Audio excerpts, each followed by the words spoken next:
Côte d'Ivoire, les routes continuent de tuer. Malgré le durcissement des sanctions, les campagnes de sensibilisation, les contrôles routiers renforcés, l'utilisation des alcotests, la vidéosurveillance et les multiples opérations de sécurité routière, les accidents de la circulation continuent de s'aimer la mort sur les routes ivoiriennes. Chaque jour, des familles sont endeuillées, des blessés gardent des séquelles à vie et des biens sont détruits.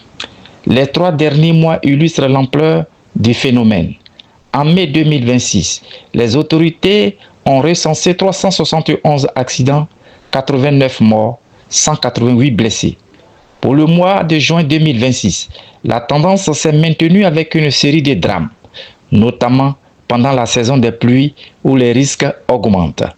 Pour le seul mois de juillet 2026, les accidents de la route ont fait 665 morts. Selon l'OSER, l'Office de la sécurité routière, les accidents de la route occasionnent en moyenne 1500 morts par an et les erreurs humaines causent environ 94% de ces drames. Face à cette situation préoccupante, les autorités multiplient les appels à la responsabilité.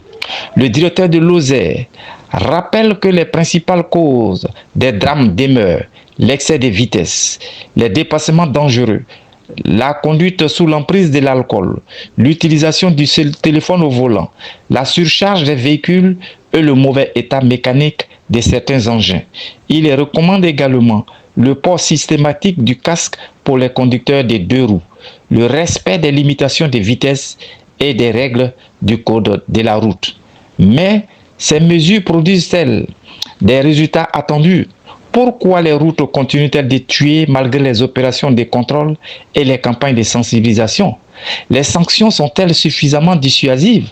Les usagers sont-ils les seuls responsables ou faut-il également interroger l'état des routes, les véhicules, les transports en commun et l'application des textes? Pendant plusieurs jours, notre équipe a enquêté. Elle a recueilli les témoignages des victimes, des familles endeuillées, des conducteurs, des policiers, des gendarmes, des sapeurs-pompiers, des médecins urgentistes, des responsables de l'OSER et des spécialistes de la sécurité routière. À travers leurs récits, leurs analyses et les données disponibles, cette enquête met en lumière les causes profondes de cette hécatombe et les solutions susceptibles de sauver des vies.